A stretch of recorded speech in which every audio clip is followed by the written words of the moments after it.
The Position of Women in the FIGU by Barbara Harnisch, Karin Wallén, Andrea Grässl, and Günter Neugeb. As a small community in the great multitude of human life forms of our home world Earth, the members of the FIGU, and especially of the core group, are all the more dependent on each other the longer they live. Like a ship that navigates around the cliffs, defying the waves and the storm, this connection between all of them leads to an ever-growing and ever-stronger bond that connects everything. The idiosyncrasies and unkindnesses of one, combined with the helpfulness and friendship of the other, have formed a thick, connecting rope out of a thread. Thus, every single member, man or woman, has their tasks, obligations and rights with us, into which each individual, the longer they are with FIGU, fits in and takes their place all the more. Even if one sometimes takes longer and the other sometimes less time. Overall, each individual is valuable for the community, often more than individual members who take longer to find their place and are dissatisfied because of this, would imagine.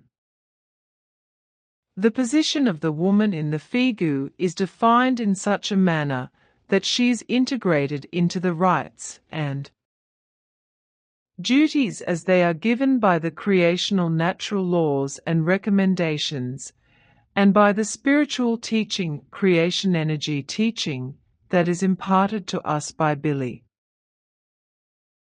This means that all members of the core group, male or female, are accepted first and foremost as human beings.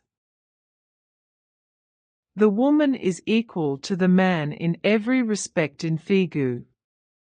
Her work, her rights and duties, her opinions, views and her words carry as much weight as those of the man.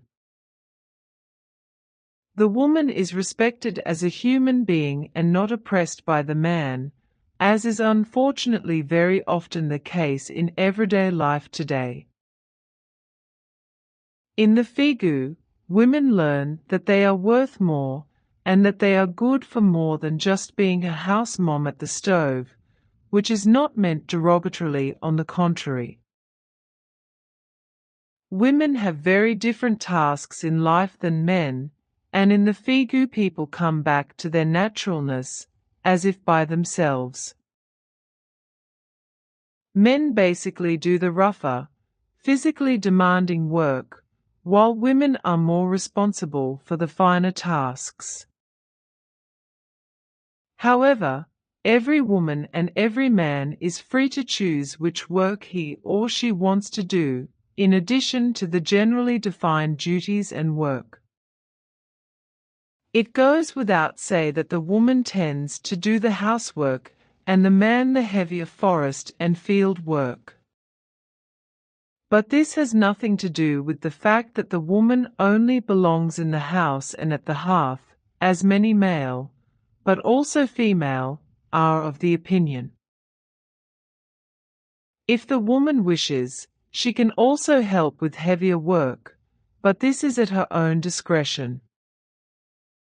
In the FIGU, absolute voluntariness prevails, and each woman and man takes on various duties on their own responsibility and voluntarily, which then, however, brings with it a specifically imposed inner obligation that is also borne by each individual.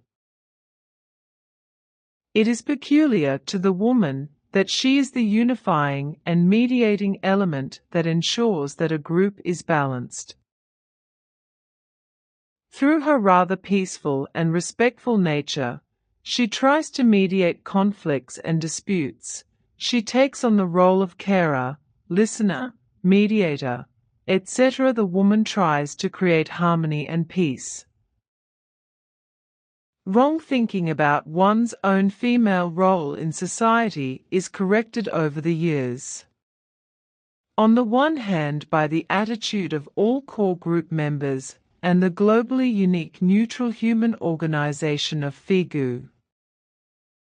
And on the other hand by truth-finding thinking on the part of the woman herself, who has to free herself from religious, educational, and cultural biases in order to accept herself as a full, equal being.